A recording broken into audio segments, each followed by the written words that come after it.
Menu berkuah ampuh redakan batuk anak. Assalamualaikum mama sekeluarga, semoga senantiasa sehat walafiat.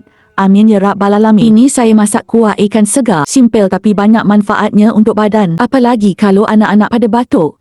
Ini akan menjadi menu andalan di rumah. Selain dari ikhtiar menu berkuah, saya juga ikhtiar berikan anak ubat batuk alami, Natur Fortoid dari Ummu Balkis. Saking cocoknya, saya selalu menyediakan ubat batuk alami ini di rumah. Alhamdulillah, jadi tidak bingung lagi kalau anak batuk. BF Nader Forcott. Tanpa kantuk, tanpa efek samping, anak nyaman, ibu pun senang.